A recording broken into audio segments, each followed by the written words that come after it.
करिश्मा सिंह, क्या हुआ पल्लवी को? अरे अचानक बेहोश हो गई, उसको हॉस्पिटल लाया तो अभी आईसीयू में लेके गए हैं डॉक्टर। उनको अभी बताएंगे कि क्या है, पर हमको थोड़ा सीरियस लग रही थी। देखा देखा अपनी मनमानी करने का नतीजा। हमारे और हमारे लल्ला के तो भाग ही फूट गए। हॉस्पिटल है और ये सब अचानक नहीं हुआ है। जब आप अपनी जिंदगी दूसरों के नाम कर देंगे तो फिर यही होगा ना। दूसरों का ख्याल रखना अच्छी बात है, लेकिन खुद का ख्याल नहीं रखेंगे तो और क्या होगा? अगर आपने दखल अंदाजी नहीं की होती ना करिश्मा सिंह, तो पल्लवी की हालत ऐसी नहीं होती। हमारा गलती हो गया है मैडम सर, हम मान रहे हैं हमने गलती किया है। हमने उसकी गलत सोच को आगे बढ़ाया, उसके गलत आचरण को हमने बढ़ावा दिया। आप हमें माफ कर दीजिए। हम आपका इस केस में साथ देना चाहते हैं मैडम सर, एक पुलिस ऑफिसर नहीं, एक महिला होने के नाते। शाबाश। ठीक है, अब देखते हैं। पक्का ना? हम ऐसे ही पूछ रहे हैं हम। शेखर, कैसी है पल्लवी? थैंक गॉड, सब ठीक है। डॉक्टर कह रहे हैं सब नॉर्मल है। एक्चुअली बहुत ज़्यादा स्ट्रेस लेने की वजह से उसे एंजाइटी अटैक आ गया था। वो बहुत टेंशन ले रही होगी, मैं उसे सब बता के आता हूँ। एक मिनट,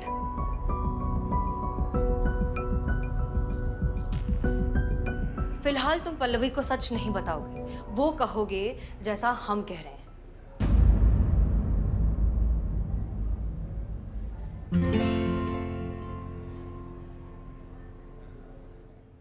शेखू, क्या कहा डॉक्टर ने? क्या हुआ है मुझे? बोलो ना, चुप क्यों हो? शेखर,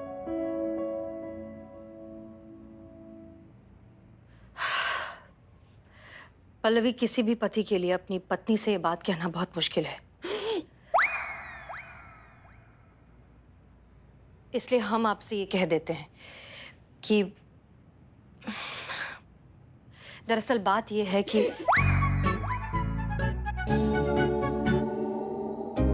पल्लवी, हमें बहुत अफसोस के साथ आपसे ये कहना पड़ रहा है कि आपके पास वक्त बहुत कम है।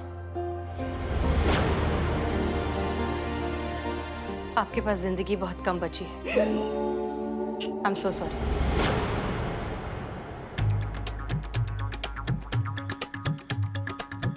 ओह माय गॉड, ऐसा क्या हुआ है मुझे शेखू? एंटीफिलोजिस्टिन। क्या? एंटीलिफोजिस्टिन। कितनी बीमारी है मुझे? नहीं, एक ही है। वो नाम थोड़ा एंटीफिलोजिस्टिन। हाँ वही, एंटीजिफोलिस्टिन। डॉक्टर आके बताएंगे अभी क्या है। लेकिन ऐसी कोई बीमारी है? क्या फर्क पड़ता है? क्या फर्क पड़ता है पतंग किसकी वजह से कटी? हवा की वजह से कटी या उड़ाने वाले की वजह से कटी? मुद्दा तो यही है ना कि पतंग कट के गिर गई। तुम्हारे पास वक्त बहुत कम है, बहुत कम है। संभालिए संभालिए खुद को।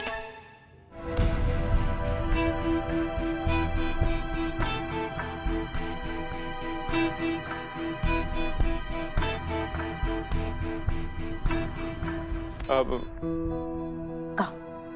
मैडम, मुझसे मेरी पल्लू की हालत देखी नहीं जा रही, कितनी दुखी है बेचारी। और ये मैडम ऐसी ऐसी बीमारियां गिना रही है, वैसे ही मर जाएगी वो। देखिए, मैं उसको सब सच सच बताने चाह रहा हूँ कि उसे कुछ नहीं हुआ, एकदम ठीक है वो। खबरदार, जो तुमने अपना मुंह भी खोला, समझ गए तुम? देखो, तुम अपनी पल्लू को पूरा जिंदगी दुखी देखना चाहते हो या अभी थोड़ी देर के लिए?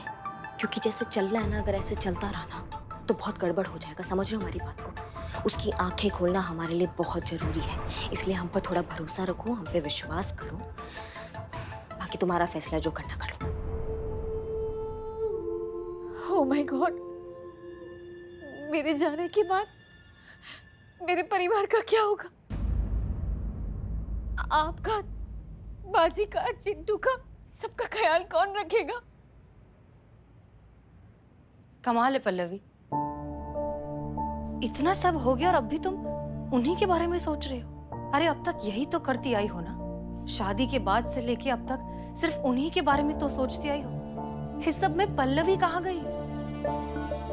कहाँ गई वो पल्लवी जिसे खुश रहना पसंद था, जो जिंदगी को खुलकर जीती थी, जिसे हर पल के मजे लेना आता था।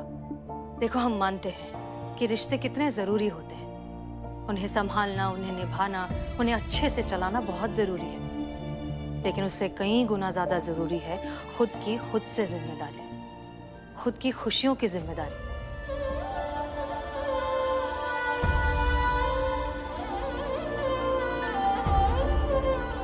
सही कह रही है मैडम आप। मैं इस सब में से वक्त निकाल कर अपने लिए कुछ करना चाहती थी, अपनी खुशी के लिए कुछ करना चाहती थी, लेकिन परिवार की जिम्मेदारियों के बीच मुझे अपने लिए वक्त ही नहीं मिला। और तुम्हारी पतंग कट ही गई।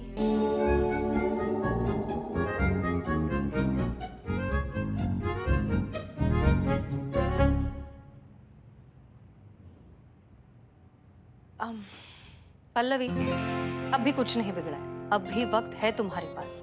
वो करो जो तुम्हें पसंद है। जिंदगी तो हर पल में है, हर धड़कन में है।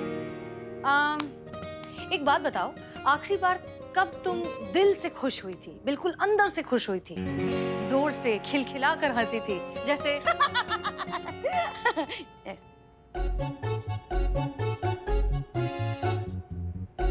हम दिखा रहे थे। कब वैसे खुश हुई थी लास्ट टाइम? बहुत सालों पहले, जब मैं अपने परिवार के साथ सर्कस देखने गई थी और वहां पर मैंने जोकर देखा था।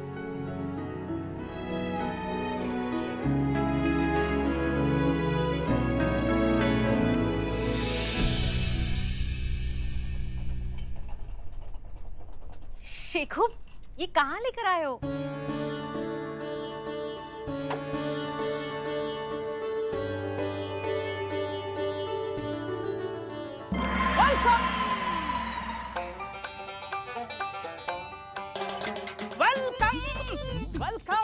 वेलकम बिल्कुल स्पाइस सर्कस में आप सबका स्वागत है। और आपको हंसाने के लिए, खिलखिलाने के लिए पहला आइटम पेश करते हैं the one and only the Charlie boy.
Good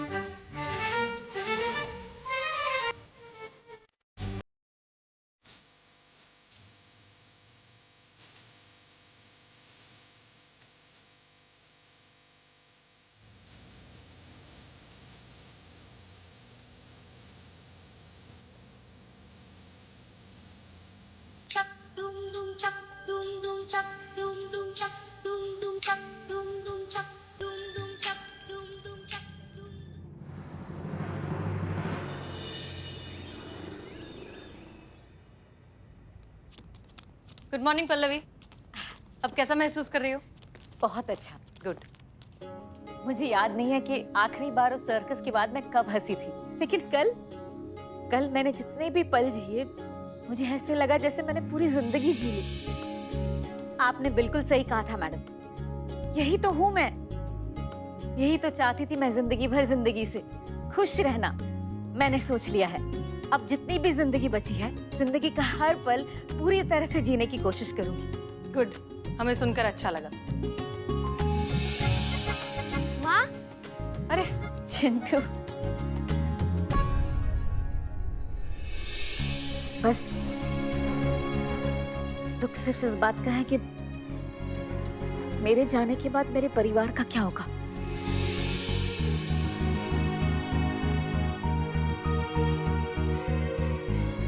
Chintu की पढ़ाई, माँ जी की दवाइयाँ, शेखर का काम, कैसे रखेंगे ये सब अपना ख्याल?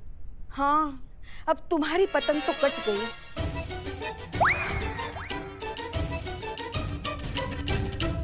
सही कहा माँ आपने, पर आपको अभी टेंशन लेने की कोई जरूरत नहीं है, क्योंकि मैंने अपना काम खुद कर लिया है।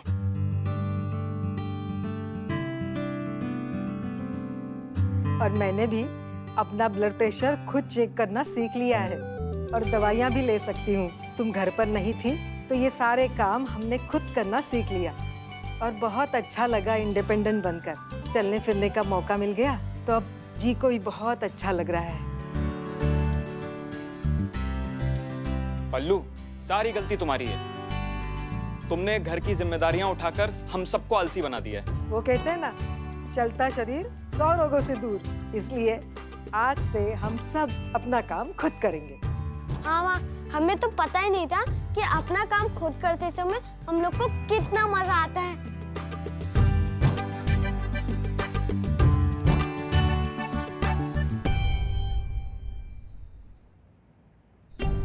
क्या सोच रही हो पल्लवी? यही तो सच है, यही तो जिंदगी का सबसे बड़ा सच है कि जिंदगी किसी के लिए भी कभी नहीं रुकती। सांसें रुक जाती हैं लेकिन जिंदगी चलती रहती है, आपके साथ भी और आपके बिना भी। वो कहते हैं ना, आगाह अपनी मौत से कोई बशर नहीं, सामान 100 बरस का, पल की कोई खबर नहीं। पल्लवी, जानती हो हम यहाँ इस दुनिया में कितने वक्त के लिए आए हैं, हम में से कोई नहीं जानता। कब चले जाएंगे कोई नहीं जानता। तो फिर हम क्यों खामखा अपनी जिंदगी को रिश्तों में और जिम्मेदारियों में उलझाकर इतना ज्यादा कॉम्प्लिकेटेड बना देते हैं कि जिंदगी जीना तो भूल ही जाते हैं, इस सब के बीच में खुद को तो भूल ही जाते हैं। और किसने कहा कि जिम्मेदारियों के साथ, रिश्तों के साथ जिंदगी को नहीं जिया जा सकता? जिया जा सकता है, पूरा खुलकर जिया जा सकता है। एक बात समझ लो पल्लवी, जिम्मेदारियां जिंदगी नहीं है, जिंदगी एक बहुत बड़ी जिम्मेदारी है। बिल्कुल सही कहा आपने मैडम।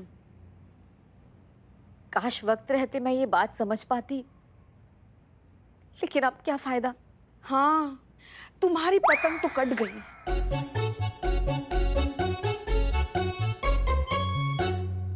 पल्लवी, तुम्हारी पतंग, तुम्हें कुछ नहीं हुआ है, तुम बिल्कुल ठीक हो। हमने दरअसल ये सब एक छोटा सा झूठ बोला था तुम्हें तुम्हारी जिंदगी की अहमियत समझाने के लिए।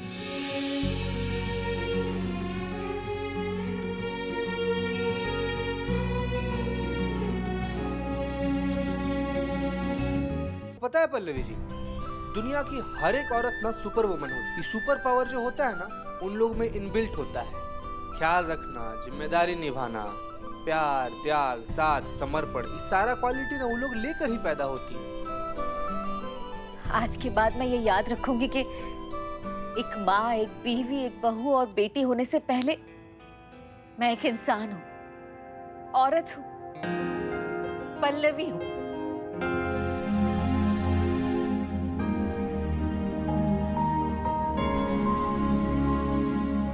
मैं जाऊंगी मनाली ट्रिप पर। कहाँ है मेरा टिकट?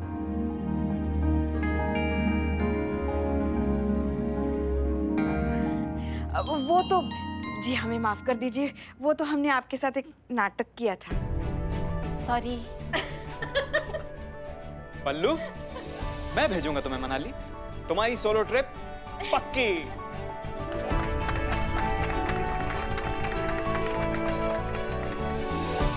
मैडम, आपका बहुत बहुत शुक्रिया। आप सबका बहुत बहुत शुक्रिया, आपने मुझे मेरी पुरानी पल्लवी वापस कर दी। कोई बात नहीं शेखर, हम बस अपना काम कर रहे थे। लेकिन एक बात बताओ, तुम उस दिन अपनी कंप्लेंट वापस लेने क्यों आए थे?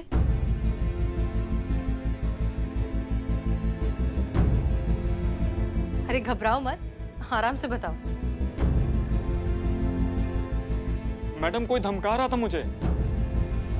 धमका रहा था? कौन? कयामत नाम बताया था उसने। उस रात जब मैं घर जा रहा था। हमको पता चला है कि तुमने एक कंप्लेंट लिखाया है। जी जी बिल्कुल। तुमको वो वापस लेनी पड़ेगी। अब तुम खड़े हो सफदरगंज के सबसे ट्रैफिक वाले एरिया में। अब तुम्हें करनी है ये सड़क पार। नहीं मैडम देखिए, आप जो कहेंगी मैं वो करूंगा। कयामत? अब ये कैसी मुसीबत?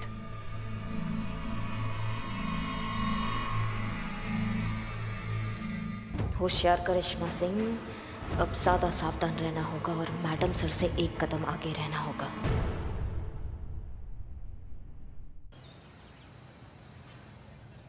आप सीधा सीधा जाके मैडम सर से सॉरी बोल दीजिए ना। इतनी बार तो कहा है आपने सॉरी, और उन्होंने आपको माफ भी किया है। अब तो आदत पड़ जानी चाहिए आपको।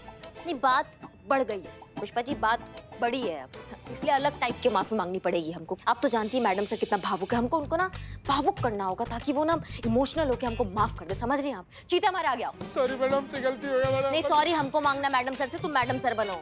ओह, ऐसे बन गया। मैडम सर, हमसे बहुत बड़ा गलती हो गया है। जो भी ये टंटा हुआ है इस पे मिट्टी डालते हैं। माफी मांग रहे हैं आपसे। तजुर्बा कहता है। एक मिनट, हाँ? ये माफी मांग रही थी आप माफी मांग रही थी कि लाठीचार्ज से पहले की चेतावनी दे रही थी? हम दिखाते हैं आपको माफी कैसे मांगते। हट जाइए। हाँ? हट जाइए। दिखाइए दिखाइए। हाँ, ध्यान से देखिए। मैडम सर, हमें माफ कर दीजिए मैडम सर। हमसे बहुत बड़ा पाप हो गया मैडम सर। अब दिन भर घर में रहा नहीं जा रहा। हमें हमारी नौकरी वापस दे दीजिए मैडम सर। अगर आज आपने हमें माफ नहीं किया ना, तो हम यही सर पटक के प्राण त्याग देंगे। संतु। अच्छा था। अरे संतु। पुष्पा जी, अरे संभालिए, किरदार के नाले में बही जाती हैं आप तो। नाला? पुष्पा जी, प्राण निकल गए, अभी निकलने बाकी है। हम है। पुष्पा जी, ये क्या किया अभी आपने? क्या इतना रियलिस्टिक परफॉर्मेंस, वाओ ग्रेट। इतना रियलिस्टिक परफॉर्मेंस मैडम नहीं दे पाएगी। आज का जमाना एकदम फास्ट फूड का जमाना है, इंस्टेंट, तुरंत। इसके लिए मेरे पास इलाज है। ये जो है ग्लिसरीन है, ग्लिसरीन। 2 बूंद जज्बातों की, ये 2 बूंद आंखों में डाल दोगे ना, तो ऐसे आंसू बहेंगे कि रोके रुक नहीं सकते। ये बूंद आंखों में डालो और मैडम सर से माफी मांगो। आपके आंसुओं के सैलाब में मैडम सर बह जाएगी। फिर माफी क्या चीज है, आपको ऐसे चौकी पोंछ देती। इधर दिखाओ क्या है ये? हाँ, ग्लिसरीन, 2 बूंद जज्बातों की। ठीक है बिल्ले, तुम्हारा आइडिया ट्राई करते हैं। हाँ करो। जय हिंद मैडम सर। जय हिंद। करिश्मा सिंह, क्या हुआ आपको? आप इतनी उदास क्यों हैं? नहीं कुछ नहीं। मैडम सर, बिल्ले हट। मैडम सर, ये आपसे माफी मांगना चाहती है।